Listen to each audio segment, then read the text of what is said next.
All right. What an incredible conversation. Thank you so much, Sarah, Aaliyah, Taylor, for that. And this film, I predict, is already going to season 2. So I'm just going to say what an important conversation starter this is going to be in what is a very elusive, but clearly no signs of slowing down marketplace in NIL. Before I get started with my esteemed colleague and partner in crime here, Jennifer Halloran, I first want to say, Taylor, what you are doing is incredible work.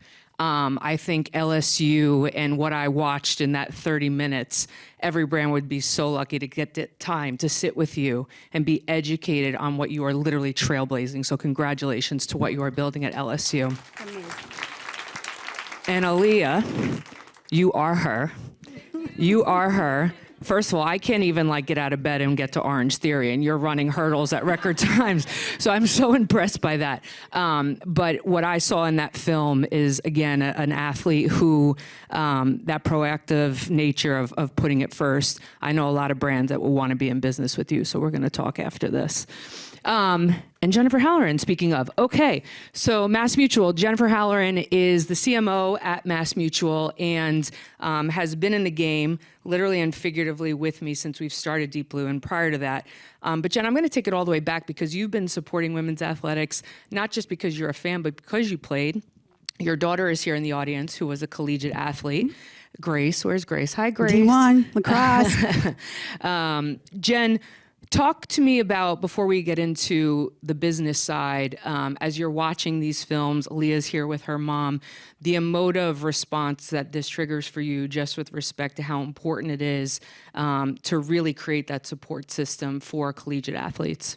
I mean, I don't know. I'm such a huge sports fan that I'm so shaken. The power in that small clip that we just saw, that stuff just really gets me so excited. I think the power of the confidence and the time management and the amazing skills that you get by being a collegiate athlete is unbelievable. And we all know that the statistics are, crazy about how that really does transpire into real professional lives. 80% of the women that are in the C-suite were an athlete. And most of them played at a college level, and the skills that you get by being part of this group, this atmosphere, this team, this discipline, just amazing research on what that does for you, and you will all see it as successful businesswomen. I love it. I think, the support is the key. It's one of the things that we talk a lot about at MassMutual as a brand, that we really believe that the idea of mutuality and taking care of others is our right and our purpose in life. And as a brand, we do the same thing. We help you protect your financial futures and secure the ones you love, is what we say. And I just think there's a real strong connectivity to those two concepts. And I think it's just it's a gift to be able to have a support system that is really focused on you and getting you better and lifting you up and then telling you to suck it up and then lifting you up, and then every angle of support is valuable.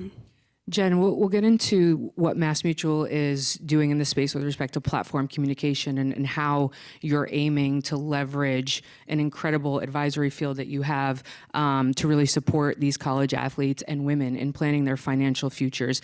But I was watching this doc. I know this is a D2C, this is going out to consumers around the world, but I actually looked at this as an incredible B2B documentary and really conversation, because I think as it has been such an elusive industry, you heard the word chaos, very little in the way of rules, states deciding. How have you thought about it as a brand in terms of, I won't even say dipping your toe, but really even just evaluating what the market has presented, and how has that elusiveness really impacted what you and potentially your other colleagues in other C-suite positions and marketing roles across the industry without having those guardrails? Does that present challenges and or opportunities? I think it's funny because you said it earlier too, when we just say sports, if we could just, and I don't want to say drop the women out of sports, but if you could sit down and you and I were talking about some of the numbers and the statistics, if you didn't tell anybody who this person was, or even that it was an athlete, the product is this many followers, has these type of attributes, is solid, has been around, and we know that from women's collegiate sports. You know, the viewership has always been there. And again, what we're working on is try to get the media to share it. But if I went into my CEO and I said, look, this is a product that I think we should be selling, and these are the 5 reasons why. There's an audience there, there's strong traits to this, and there is a strong business value that we could create a lot of sales and build a growth audience with this and build future customers for us. And they said, sure, then do it. What is it? You know, why we all get sort of stuck on the fact that numbers are there in women's sports and absolutely in this opportunity with these new young athletes. I mean, there is statistics in the industry that show that there's massive transformation of generational wealth coming. And good news, you guys are the ones that are going to be able to capitalize on that and put it into the industry. And we want to make sure that you know what to do with it and how to really use that at a young age, because these are really strong skills. I have the blessing of overseeing our foundation, our community responsibility programs at MassMutual. It's completely self-funded through our board, and one of the biggest things that we focus on is financial literacy in children. And we have a national program called Future Smart, and we teach, because research shows that in grade 6, the children have the ability to really understand the basics of finance and investing and saving. Now, forgive me, Grace, not all of mine got that at that age, but we're all working on it. But I think it's this ability to know that you can teach at such a young age the basics of opportunity and saving and lending. And I think, you know, this is where, as you guys are all in this this NIL world, they're all getting these huge opportunities now that, you know, very similar to what you're doing. Like, I'm writing these things down when you guys are talking. This is exactly what we do. This is preparing. This is, you know, the advice that we can give and want to prepare to make my dreams come true. That's what we want to help. And with women, it's so different than men and the way we invest and how we're underrepresented. And it's just a huge opportunity to help. You talked a little bit, started to allude to the largest transfer of wealth in a generation is underway. $9 trillion in wealth is about to be inherited by women. And some interesting statistics around that. 1 in 10 women are discussing, only 1 in 10 are discussing generational wealth transfers with an advisor, whether that's inheriting or giving, preparing, you know, their children and grandchildren for what comes next. Yet 54% agree that if they had an advisor or a planner to help them shape their future goals, their future transfer, their future setup, they'd be in a much better position. That's with a transfer that is about to happen that already exists. The generation that Aaliyah is growing up in is a net new economy, a $1.67 billion economy and growing. MassMutual, in your role as a financial institution, is pledging resources, including your media investments, your creative platforms, your advisors, to support the financial preparation and planning through the lens of women's sports, specifically to address some of these numbers. Can you talk about what MassMutual is getting ready to do this fall and as we head into 2025? Yeah, I think really what you were saying, and with the help, obviously, of Laura's team, we've been in women's sports and obviously just a really big opportunity with women in general from an investing perspective. But, you know, back in 2000, we did some work where we did these traveling road shows, and it was a program called, you know, Great Sports. And we've always been kind of coming and going with it. And then when I started in the role 7 years or so ago, guys, we started to really focus on it because it's a personal passion of mine. And then I said to you, like, Lord, we did the big thing around Title IX. I mean, I was like, come on, we're going to celebrate this. This is something we really need to elevate. But we've been sort of skirting it, not really figuring out where we wanted to make a mark, because we don't have the financial budgets that a lot of the other brands do, but we really wanted to make sure that we were leaning in here. And that's when we said, let's put this on paper, and worked with Laura's team to build what we really think is the right strategy and the right place for us as a brand. And I think that is where, and I can tell you, I wish I had seen this documentary, and Frank, in all of your words, I'm going to put you all in my spots, because everything that you two described is exactly what we want to be able to do. It is advice. It is you being nervous when you went in there. It was you being vulnerable to say, this is what I grew up with and where I am, and this is why I need your help.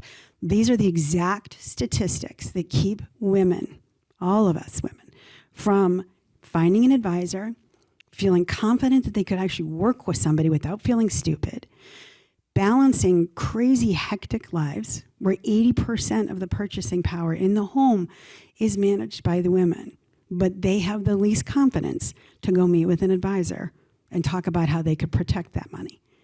And it's all of these similar traits that we really think if you could, and we landed in a really, what I think is really powerful, and we heard it in this spot too, prepared. As an athlete, we prepare so much. And the challenges of going in and out of careers and raising children and doing all these other things, women live longer, women earn less. I mean, the statistics are almost stacked if you don't have somebody that will be your partner and help walk you through that and understand what you need to do and prepare. And we really want to be the platform for that, whether it's using any of the 1,400 female advisors that we have out there, or making sure that we can get the, the content, the communications. But we think there's this amazing analogy, as you guys just showed me, showed all of us, and I love this documentary, in the connection between the path that women athletes take and the path that female and women investors in general take. And there's such a great way to highlight and elevate both. It's incredible. Let's give that a round of applause, everyone. Just as we wrap up, I think one of the biggest takeaways from both this conversation, the doc, and I think what we've learned at Deep Blue over the last few months in particular, is that, many have been shy to come in and invest in the space, thinking that the capital female athletes, female sports leagues, sports teams are seeking is solely financial capital.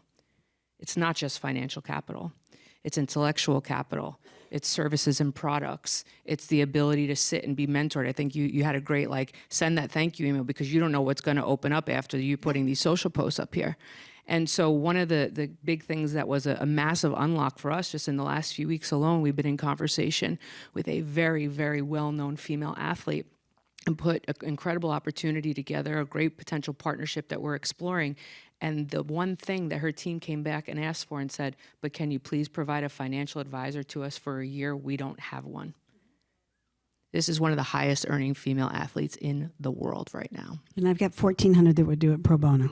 So that said, this is what we're talking about in terms of what future, I won't even say brand, I would just say future partnership, commercial partnership opportunities look like. And I just have to, again, applaud Taylor for what she is doing at LSU, because this is a masterclass at what needs to happen at collegiate institutions around the country to ensure not only these athletes are set up for success, but that brands can come to the table and both parties can fully optimize and benefit from the outcomes of what this can create. So Amazon, Axios, congratulations on this incredible film. Jersey Legends, I'm partial. But also to you, Aaliyah, we wish you all the best, and I can't wait to cheer you on in Los Angeles in 28. LA. Thank you, everyone, for being here. We've got one more conversation, and we'll meet you outside.